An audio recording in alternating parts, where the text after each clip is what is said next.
বাংলাদেশ থেকে হাজিরা হজের উদ্দেশ্যে মক্কা মদিনায় পাড়ি দিচ্ছে।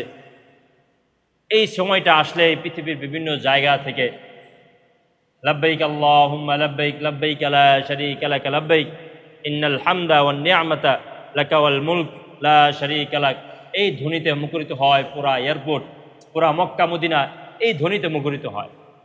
মানুষের ভিতরে লাব্বাইক লাব্বাইক এই ধ্বনি অটোমেটিক চলে আসে। পৃথিবীর বিভিন্ন জায়গা থেকে মানুষ এই যে একটা আবেগ, একটা মহাব্বত, একটা স্বপ্ন বাস্তবায়ন করার জন্য পৃথিবীর বিভিন্ন জায়গা থেকে মানুষ ছুটে। কেউ জাহাজে ছুটে, কেউ এরকমভাবে বিমানে ছুটে, কেউ এয়ারে ছুটে।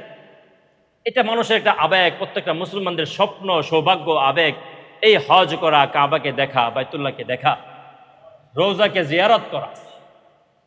সুতরাং আলহামদুলিল্লাহ, এবছর যাদের সৌভাগ্য হয়েছে স্বপ্ন বাস্তবায়ন করার জন্য, আলহামদুলিল্লাহ যাদের সৌভাগ্য হয়েছে ওনারা প্রস্তুতি নিতেছেন, হজে যাবেন। তো হজে যাওয়ার আগে আমাদের প্রস্তুতিটা যেন সুন্দরভাবে হয়।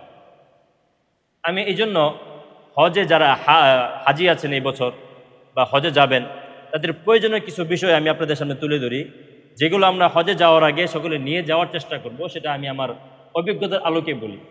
অনেকে অনেক কিছু নিয়ে যায়, তবে আমাদের বাংলাদেশের ওয়েদার, আবহাওয়া সব দিক মিলিয়ে আমাদের বেশ কিছু জিনিস আমাদের এখান থেকে নিয়ে যাওয়া উচিত।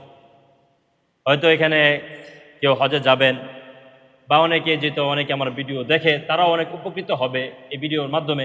এই জন্য আমার এখানে বলা, প্রথমত হলো যারা আমরা এই বছর হজে যাচ্ছি, আমরা হজে যাওয়ার আগে ভালো একটা লাগেজ কিনবো, শক্ত একটা লাগেজ কিনবো। না হলে যে এয়ারপোর্টে, বিশেষ করে বাংলাদেশ এয়ারপোর্ট, এর মতো মানে অবহেলা আর কোনো এয়ারপোর্ট আছে কিনা আমার জানা নাই। ভালো ভালো শক্ত শক্ত লাগেজ এগুলোকে ভেঙে ফেলে, সুন্দরভাবে যে বহন করে এক জায়গাতে আজ ট্রান্সফার করে, এটার করে না। খালি মনে হয় যে একটা ফুটবল বা শর্টের উপরে রাখে। কারণ শর্টের উপরে যার চাক্কা কেউ আছে, তো চাক্কা নাই, কারো কাঁধে নিতে হয়, কারো আবার ঠেলা নিয়ে যেতে হয়, কারো আবার দুজনে মিলে নিয়ে যেতে হয়। এই জন্য চেষ্টা করা একটা ভালো লাগেজের ব্যবস্থা করা। দ্বিতীয় বিষয়টা হলো একটা বহনযোগ্য একটা ছোট একটা ব্যাগ নিয়ে যাওয়া, যেটা কাঁধে আমরা বহন করতে পারি, একবারে পাতলা, যেটা কাপড়ে হতে পারে, চামড়ার হতে পারে, ছোটোখাটো একটা ব্যাগ পাতলা, এটা নেওয়া যাওয়া। এটা কেন? এটা বিশেষ করে প্রয়োজন হয় ওই 8 জিলহজ থেকে 12 জিলহজ, এই সময়টা খুব বেশি প্রয়োজন হয়। কারণ এই সময়ে খাবার, ঘুম, চলাফেরা অনেক কষ্টকর হয়, অনেক কষ্টকর, এবং হাজিদের জন্য এইটা সবচেয়ে কঠিন মুহূর্ত। এই সময় যদি আপনার দেখবেন যে কোনোভাবে আপনার শরীরে চলতেছে না, এই পানি খেয়ে, জুস খেয়ে কোনো রকম আপনার শরীরটা আল্লাহ তাআলা রহমতের উপর চলতেছে, এই মুহূর্তে যদি আপনার ব্যাগটা ভারী হয়, যেটা আপনার জন্য অনেক কঠিন হয়ে যাবে। এই জন্য একবারে পাতলা একটা ব্যাগ নিয়ে যাওয়া, এবং একাধিক ইহরামের কাপড় নিয়ে যাওয়া।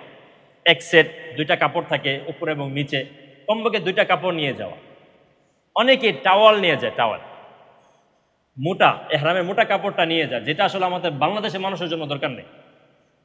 যারা ওই অনেক ঠান্ডা আবহাওয়ায় থাকে, বরফের দেশে থাকে, তো তারা এরকমভাবে ওই তাপ সহ্য করতে পারে না। তো তারা এরকমভাবে মোটা টাওয়ালটা দিয়ে ওই তাপটাকে, রোদের তাপটাকে সে ফিরায়। তো তাদের জন্য ওইটা, আমাদের জন্য যে পাতলা যে কাপড়টা আছে এটা নেওয়াই উচিত।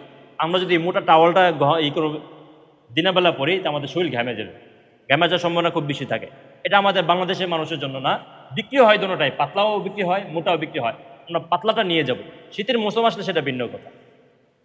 এরপরে হলো ছোটোখাটো একটা আয়রন মেশিন, যাদের ওই যে কাপড় ইস্ত্রি করার অভ্যাস আছে, ইস্ত্রি করে পরে আয়রন মেশিন নিয়ে যাওয়া। মানে ওইখান থেকে ইস্ত্রি করতে গেলে 3 টাকা বা 5 টাকা, 5 রিয়াল লাগবে। 5 রিয়াল মানে 1 রিয়াল 30 টাকা। 5 রিয়াল তো 100 টাকার উপরে এক পাঞ্জাবি ইস্ত্রি করতেই লাগবে। তো একটা আয়রন নিয়ে গেলে কয়েকজন মিলে সেটাকে ইস্ত্রি করতে পারবে। এরপরে হলো কাপড় ওয়াশ করার জন্য শরীরের এবং কাপড় ওয়াশের সাবান এখান থেকেই নিয়ে যাওয়া। ওই দেশের সাবানের যে মূল্য আমাদের বাংলাদেশে টাকা অনুযায়ী অনেক বেশি হয়ে যায়, 100, 150, 200 টাকাও পড়ে যায়। এই জন্য যে কাপড় ধোয়ার যে ডিটারজেন্ট, যে পাউডার, শরীরের জন্য যে সাবান, এগুলো আমরা এখান থেকে, টুথপেস্ট, নীল কাটার, পরে রেজার, এগুলো ইত্যাদি যে বিষয়গুলো আছে, কেচি, এগুলো আমরা এই দেশ থেকেই নিয়ে যাব। 2 ফিতার জুতা নিয়ে যাওয়া, কমপক্ষে আমরা 2টা জোড়া, 2 ফিতার জুতা 2 জোড়া নিয়ে যাব। এটার প্রয়োজন হয় যখন আমরা এহরাম বাঁধি, উমরার নিয়ত করি বা হজের সময় 2 ফিতার জুতা পরতে হয়, এহরাম বাঁধা অবস্থায় 2 ফিতার জুতা পরতে হয়। তখন এটা না যে 2 ফিতা জুতা মানে স্যান্ডেল নিয়ে যেতে হবে, এরকম না। 2 ফিতার জুতা অনেক ভালো ভালো জুতা আছে। সবচেয়ে ভালো হলো ভালো একটা কোম্পানির পাতলা একটা জুতা নিয়ে যাওয়া, যেটা দীর্ঘ সময় পরা যাবে। কারণ ওই 8 জিলহজ থেকে 12 জিলহজ এই প্রতিদিন আপনাকে এই জুতাটাই বহন করতে হবে এবং মাইল কি মাইল আপনাকে হাঁটতে হবে। সুতরাং আপনার জুতা যদি মোটা হয় তাহলে সেটা আপনার জন্য কষ্টকর হয়ে যাবে। ভালো একটা লুটো বা এপেক্সের ভালো একটা জুতা যদি নেওয়া যায় 2 ফিতার, আরামদায়ক হয়, পাতলা হয়, দীর্ঘ সময়ও চলে, এগুলো এরকমভাবে নেওয়া যেতে পারে। 2 ফিতার জুতা মানে স্যান্ডেল যেরকম না, আপনার যেটা আপনার পায়ে যেটা সুন্দর হবে ওইটা আপনি নিয়ে যাবেন। এরপরে হলো জুতার একটা ব্যাগ নিয়ে যাও, বহন করা। কারণ ওই যখন আপনি হোটেল থেকে মসজিদে হারামে ঢুকবেন ওইখানে আপনার আবার ভিতরে অনেকটা হাঁটতে হবে, অনেকটা হাইটে এরকমভাবে এরপর একটা জায়গায় নামাজের জন্য দাঁড়াতে হবে। আপনি যদি জুতাটা এরকমভাবে খোলা অবস্থায় নিয়ে যান ময়লা পড়ার সম্ভাবনা খুব বেশি থাকে এবং জুতা হারায় যাওয়ার সম্ভাবনা আছে। এই জন্য আমরা চেষ্টা করব একটা ব্যাগ রাখা এবং ব্যাগের মাঝে কোনো একটা চিহ্ন দিয়ে রাখবো যাতে করে আমার চিনতে সহজ হয়। এই জন্য জুতার জন্য একটা ছোটোখাটো একটা ব্যাগ বহন করা, এটা সবসময়ই লাগবে। এটা ছোটোখাটো একটা ছাতা নিয়ে যাওয়া, ছোটোখাটো একটা ছাতা, কারণ ওইখানের যে আবহাওয়া, যে রৌদ্র, যে তাপ, সেটা আমাদের বাংলাদেশের মানুষের জন্য খুবই কঠিন। 40, 45, 50 এভাবেই হয়ে যায়। বিশেষ করে বর্তমানে যে সময়টা চলতেছে সৌদিতে, এটা অনেক গরম তাপ চলতেছে। আপনি যখন হোটেল থেকে মসজিদে হারামে যাবেন বা মসজিদ নববীতে যাবেন তখন মাঝখানে অনেকটা গরম পার হয়ে আপনাকে যাইতে হবে। তো ওই সময় বিশেষ করে দুপুরের সময় এবং আসরের সময় এই ছাতাগুলোর প্রয়োজন হয়। এই জন্য একটা ভালো মানের একটা ছাতা নিয়ে যাবেন, যেটা ছোটো করা যায় খুব বেশি। বড় ছাতা নিয়ে যাবেন না, নাহলে যখন ভিতরে ঢুকবেন এই বড় ছাতা নিয়ে কুই রাখবেন।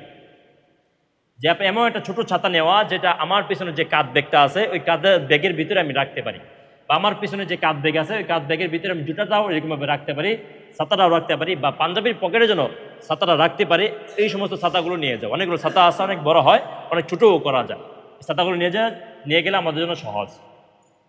এরপরে হলো একটা সানগ্লাস নিয়ে যাওয়া। ওখানে রোদের তাপ বেশি, এটা আমাদের জন্য সহ্য করা কঠিন হয়, চোখ জ্বালা পড়া হয়। একটা সানগ্লাস নিয়ে যাওয়া, এখান থেকে নিয়ে যাবেন। ওই দেশ থেকে সানগ্লাস কিন্তু অনেক দাম হয়ে যায় আমাদের বাংলাদেশের মূল্য অনুযায়ী। এখান থেকে ভালো মানের একটা সানগ্লাস নিয়ে যাওয়া। এরপরে হলো অনেকে আমরা শুকনো খাবার নিয়ে যাই, এই বস্তা বস্তা কয়েক কেজি চিরা বা মুড়ি নিয়ে যায়। ওইটা আসলে ওই রকম প্রয়োজন হয় না এখন, আগে প্রয়োজন হইতো। আগে ইস্তেমাতো প্রয়োজন হইতো, এখন ইস্তেমাতো এগুলো প্রয়োজন হয় না। আগে ইস্তেমাতো খুব বেশি প্রয়োজন হইতো, এখন ইস্তেমা এগুলো প্রয়োজন হয় না। 3 বেলা খাবার হয়। হজেও এরকমভাবে লাগে না। এই 4 দিন যে জিলহজ, 8 জিলহজ থেকে 12 জিলহজ, ওই সময় শুকনা খাবার হিসেবে আপনি ফল পাবেন বা জুস এগুলো পাবেন। হালকা কিছু খাবার নিয়ে যেতে, হালকা কিছু বিস্কুট নিয়ে গেলেই হবে। এগুলো বহন করে নিয়ে যাওয়া হয়, আবার এগুলোকে বহন করে আবার নিয়ে আসা হয়। এটার খাওয়া হয় না, কারণ আপনি নিয়ে গেছেন, আপনাকে ফালাই দিবেন, চিরাগুলো আপনি কারে দিবেন, সবাই তো চিরা লয়ে গেছে। এরকমভাবে আসলে লাগে না, এরকমভাবে দরকারও নাই, শুধু শুধু লাগেজ বাড়ি করার কোনো দরকার নেই। এরপর হলো খাবারের জন্য থালা, গ্লাস, বামপট, এগুলো আমরা ইত্যাদি যে বিষয়গুলো আছে এগুলো আমরা নিয়ে যাবো। দস্তখানা এগুলো এই দেশ থেকে নিয়ে যাব। টিস্যু পেপার এই দেশ থেকে নিয়ে যাব, যথেষ্ট পরিমাণ টিস্যু আমি এখান থেকে নিয়ে যাব। যেহেতু যাওয়ার সময় আমার লাগেজ খালি, আসার সময় হয়তো আমি খেজুর নিয়ে আসবো, হয়তো অনেক কিছু নিয়ে আসা হয়। যাওয়ার সময় লাগেজ খালি, আমি যথেষ্ট পরিমাণ টিস্যুটা নিয়ে যাব। এখানে টিস্যু অনেক দামি, আমি একই দেশ থেকে টিস্যু ইত্যাদি যে বস্তুগুলো আছে এগুলো আমরা এখান থেকে নিয়ে যাওয়ার চেষ্টা করব। এরপরে হলো কোমরের বেল্ট এবং কোমরের একটা ব্যাগ কিনবো আমরা। একটা বেল্ট আছে যেটা ব্যাগ সহ, ওইটাও কিনতে পারি, বা কোমরের বেল্ট এবং ব্যাগ দুটোটাই আমাদের রাখা উচিত। কারণ যখন আমরা এহরাম বাঁধবো আমাদের আর কোনো পকেট থাকবে না।